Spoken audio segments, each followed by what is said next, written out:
Hey everybody. So, too much knowledge, is it just a way that we mask insecurity? I was thinking about this today at the park. I'm here at the park now. I was shooting hoops. I got to trim my hair, but I was thinking about, you know, too much knowledge, right?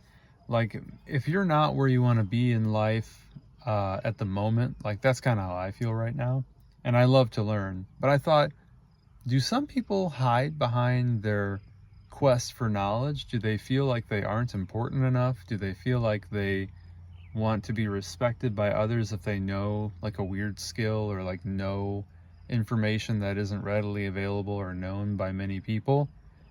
And I thought to myself as I was shooting hoops, I'm like, probably. And I thought, have I ever done that? And I started thinking about it and I was like, I don't think so, but I can see where wanting to know so much can actually be detrimental to our mental health, right? And this is what I wanted to make this video on. It's going to be a short one because I'm holding my phone and my arm's getting tired already. Um, but, in the Tao Te Ching, it says, the common person smiles, the scholar frowns. And because when you think about it, when you want to know more and more about, like, you can't be a specialist in everything, right? Nobody knows everything, of course. But when you quest for knowledge so hard, sometimes to fill the void inside, like that concept of the void, we all have the void inside of us, and this whole psychological concept that's very old. If you use knowledge to fill the void, just like anything else, consuming too much food or too much, sweets or whatever it is, or even exercising too much, to fill the void, it's detrimental. And because you're always going to be craving more. And I thought, can you get addicted to knowledge? I thought that was a very interesting idea. And, I've studied a wide variety of topics in my life. I'm an artist, guitarist, and writer. I study Japanese, I study electronics. I'm learning C++ a little bit because I want to make my own arcade game. I'm also studying business a little bit on my own time on the side as a hobby. But these are all hobbies, right? But there are some people out there, I'm sure, that make it their bread and butter to appear as knowledgeable as possible, or because they're hiding from something, or they're running from something. Either way, everybody wants to be important, and everybody wants to be validated and loved and cared for. And maybe some people do that through knowledge or learning, like, oh, look what I just learned. I learned all this, or I learned this dead language or whatever, or I learned, how to basket weave, and they're like flexing on other people, about basket weaving. And that just makes no sense. It's a weird flex, but okay, that's cool. Um, you know, so I think, like everything, learning should be done in moderation. I feel like as I get older now, and I spend a lot of time outside, and I feel the most at peace when I'm outside, especially after I've exercised. This sideburn is driving me crazy. And I feel like when I do learn little tidbits here and there, I feel good about it because I feel like I'm chunking the knowledge. I'm not just like downing this water jug of knowledge at one point in time, at once. I'm actually pacing myself, and I think that's very important to do as well. Because, in actuality, I love to read books, right? And I ask myself, I wonder how much information I remember and retain from these books that I read, that I've read and read over the years. And, and I'm like, well, probably a good amount. If it's a really good book like the Tao Te Ching, or How to Win Friends and Influence People, or any business book, if it's a really like any book on psychology, like the best book on anxiety I ever read. I don't struggle with anxiety myself, but I read it because a lot of women and guys, but from a guy's perspective, no offense, ladies, a lot of women I've encountered over the years struggle with anxiety and depression. So I wanted to better understand that. So I started studying psychology 4 years ago. And I read like a butt ton of books on relationships, psychology, depression, anxiety, just to better understand what the hell is going on in my world these days, right, dude? Like if you're a guy like me, you know what I'm talking about. But even if you're a girl or woman, there are guys out there who struggle with that stuff too. And some people out there who use that shit as a crutch. Let's be honest. Some people just don't want to do anything, or just want you to do everything for them, or they just want everything for themselves in a relationship. That's totally possible too. But though, for me, I'm like, I feel like I learned a lot from these books because I would read them multiple times. They say we only use about 10% of our brain, and by they, I mean, I guess neurologists, neuroscientists, whatever you want to call them. They say we use only 10% of our brain.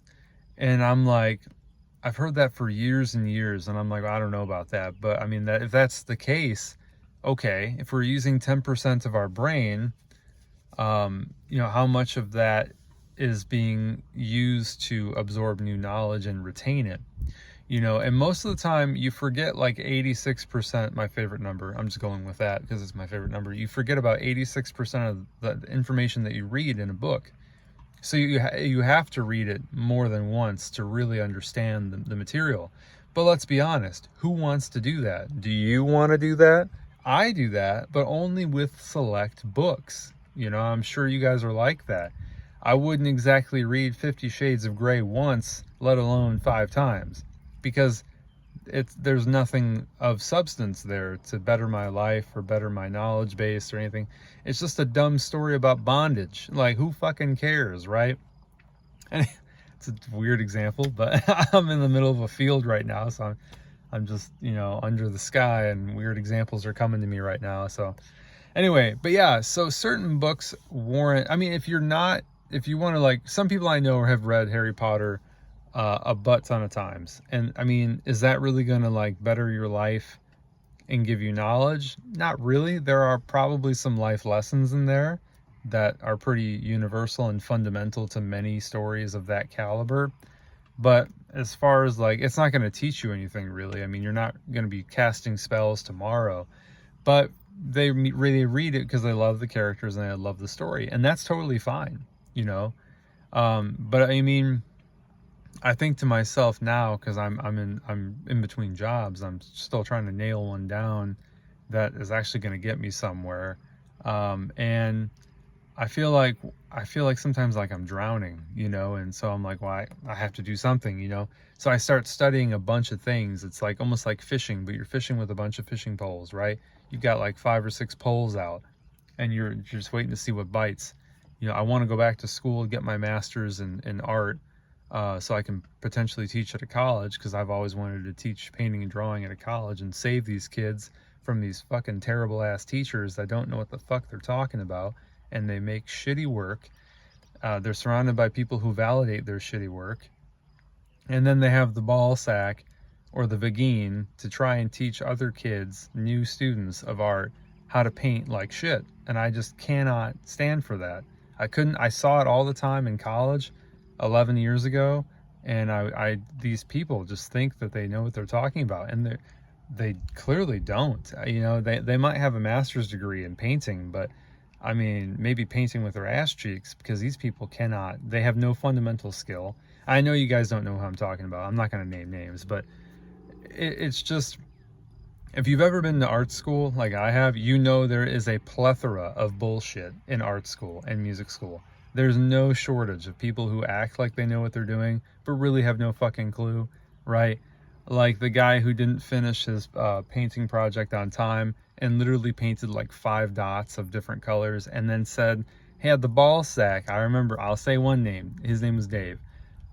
He had the ball sack during critique to sit there and say that this stupid painting that he made in 5 minutes was a commentary on the 1972 Olympics in Munich, Germany or whatever. I'm like, dude, just shut up. Like, stop. Like, we know you didn't do the fucking project. Like, come on, dude. Seriously? And when I was surrounded by contemporary abstractionists, and I'm more of a traditional illustrator. I love painting animals, insects, more naturalistic representative subject matter. they would always poo-poo me and be like, oh, it's too obvious, where's the message, I'm like, bitch, sometimes I just want to paint a dragon, like, leave me alone, you know what I mean? I want to paint fantastical stuff, like, it doesn't always have to be that deep. You can just make art for art's sake. But I'm getting off topic now, sorry. But yeah, I want to go back to get my master's in art, and the federal government's taken forever to dish out possible grant money or anything like that, or any sort of assistance. I know Biden, I don't know if it's Biden or whoever's in charge is forgiving student loans for teachers and nurses and other things like that. And I mean, I'm not looking for my loan to be forgiven. I've been paying mine for almost 10 years and it's almost done. So it's a little too late for me, but I was never expecting a handout to begin with. But I just it's just crazy. Everything just seems like it takes so much time. It's so slow. Learning new skills takes a lot of time. And when you're a teenager, you feel like you have all the time in the world, and a lot of us play a lot of video games because we're young. We have all the time in the world. You can do whatever you want. You don't have a job yet. Maybe you do, maybe you don't. I started working when I was about to turn 16. So it was a little bit different. But, it's just... these are things I think about. But when you're in your 30s, like me, I'm 33 now, I still have time, but like, to my surprise, I am having a hard time sleeping lately because I feel like I don't have time. You know what I mean? Like, my parents are in their 60s now, and I think about this a lot, and I think about how little time we have on this planet. You know what I mean? Like, it's crazy to me. Like, the average lifespan of a human, I don't know what it is, but there are plenty of people who live to be 100 or over 100 years old, right? And I'm just like thinking to myself, wow, did I ever have time? Like, society expects you to get your shit figured out by the time you're in your 20s. Like, go through college, graduate college, or go through high school, go to college, graduate college, find your job, enter a career in your 20s. By the time you're in your 30s, you should be making a living wage to have your own house, your own family, your own car, your own health insurance, this, that, and this, and that, and this, that. And yeah, I mean, probably, I know that's not everybody. If you're not, like, as an artist myself, the moment I realized I was passionate about something that was unconventional to the puzzle of society, I knew I was not going to have a straight life. And it scared me. It scared the shit out of me. It still does. And that's probably why I have a hard time sleeping. Sometimes I get up and I just start reading a book or doing something, trying to grow. Because it's weird. I don't know if you guys have felt this way, but it's almost like sleeping gets in the way and it's kind of aggravating. I get aggravated that I have to sleep sometimes because I want to keep learning and growing, because I need to. It's like, I start like freaking out. It's like a Rubik's Cube that I got to solve. But I can solve a Rubik's Cube. I can do it. But at the same time, it's like solving a 4x4. I never learned how to do that. I never learned how to solve a 4x4. And it's just constantly there, sitting on my table. Like, hey, when are you going to solve me? Don't you wish you knew my algorithms by heart? Don't you wish you could solve me in a minute flat like you can with the 3x3? And I can't. I never really put the time in to do it. But, if you're not where you want to be in life, it can be really daunting to try and figure that out, because everything takes time. When you work for a company, you start at the bottom. And if you're already in your early 30s like me, it could be scary to think about how much time that takes. If you're passionate about the arts like myself and you really want to do that with your life and make that your living somehow, that takes time to figure out. I've been fighting the good fight for over 10 years now. And I'll never stop, because I know that I have the talent and the skill and the knowledge to pull that off. But sometimes you just need a big break. You need something to happen. But in the meantime, everyone else is looking at you like, oh man, you're 33 now. Don't you have this stuff figured out? And I'm just like, man, not all of it, not all of it. Like, holy shit, like, no, sir. No, I do not. I know I'm not alone. It's very easy to think that you're alone in these thoughts and in these revelations, but you're not. Like, it's like going through a breakup. How many people are going through a breakup right now? around the world. Millions of people. Millions. Nobody's story is wholeheartedly unique. Isn't that interesting? It's almost like we are all reincarnations of ourselves or other people or stories that have been told before, but in a new body, so they're fresh to us because we're living right now. But our stories aren't really that fresh to people who lived 100 years ago, 200 years ago, who knows, because they lived lives too. And I bet you they had experiences that were similar to us. Maybe not the exact same because of technology, but similar fundamental experiences. Did they have their stuff figured out? What does that even mean, right? What does it mean to have your stuff figured out? Does it mean that you have a career, that you have a house, you pay taxes? Well, I pay taxes too, but I mean, like, you have a house, you have a car, you have children, maybe. Maybe you host barbecues and go to ball games. What does it mean? You know what I mean? So a lot of times I feel like we're also super duper hard on ourselves as people and as human beings, thinking that we have to reach a finish line that might actually not be there, or it might be there, but it might move. You know what I mean? Like, it might be a transitory finish line. Like, just imagine that, a race that never ends.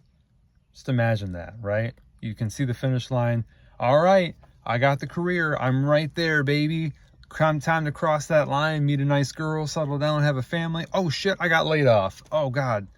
Oh shit, the finish line moved. That sucks, And then you're like, damn, what do I do now? And then now the finish line's nowhere in sight, and now you're trying to figure things out and run another race and hope to God that you find the finish line. But you know what? The only thing that's certain in life is uncertainty. That's the only thing that's certain in life. And I know that, and you know that. I don't need to tell anybody that. This fucking sideburn is driving me nuts. I gotta trim my hair. I look like a hippie. God. But yeah, man. It's just kind of crazy. This is a little bit of a different video, a little bit more informal. It might be. I thought it was going to be short, but I'm looking at my clock and it's already 17 minutes. So my bad. I just kind of felt like I had a lot to say about this. But, overall, just be kind to yourself. Try not to compare yourself. Try not to feel like you need to be something you're not, or take that high-paying job in that career that you really don't want, but you're just going to take it just for the money and just to ease your parents' concerns about where you're going to be in the world when they're gone one day. That's fucking terrifying to me. So yeah, these are things I think about, and I know you guys probably do too. But hey, life to me is like mixing a nice stew. You've got your salt, your pepper, maybe a little paprika, maybe a little meat chunks in there, some potatoes, some carrots. We're all just trying to make our own stews, you know what I'm saying?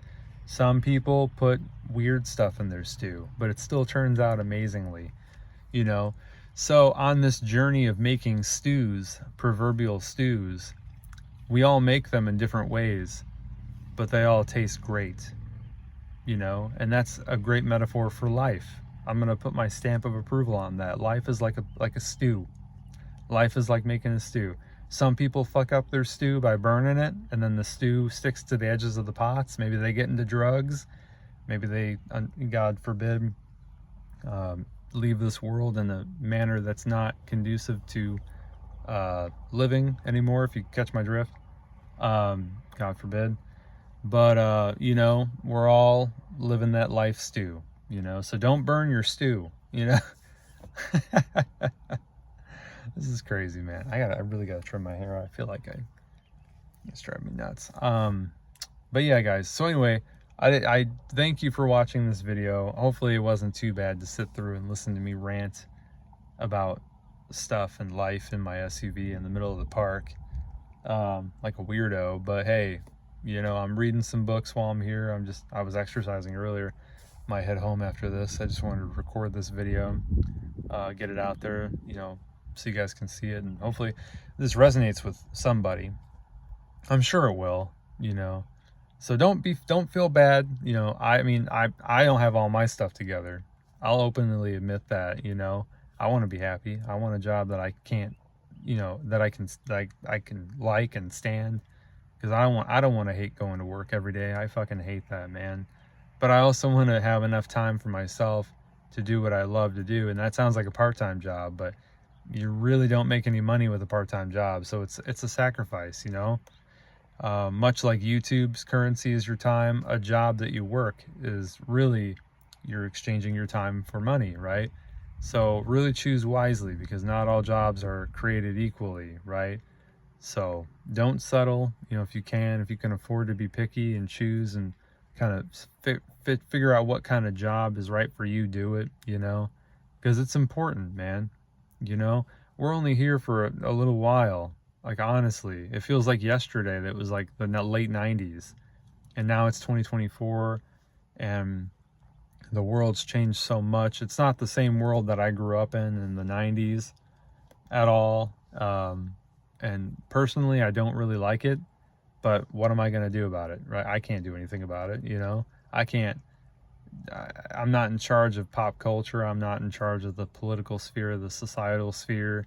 I'm not in charge of how parents raise their kids or when they have kids, or God forbid if they do have kids, and they probably shouldn't, you know? So we just kind of have to throw our hands up and just try to run our race the way we want, right?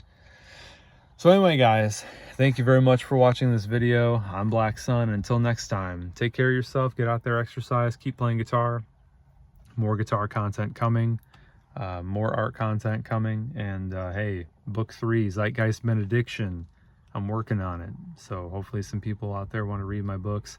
I'll put the links to Zeitgeist and Zeitgeist Damnation in the description box below. I'll also put my Instagram down there if you guys want to check out my artwork. Feel free to do that. It really means a lot. So thanks, guys. Anyway, guys, until next time, peace.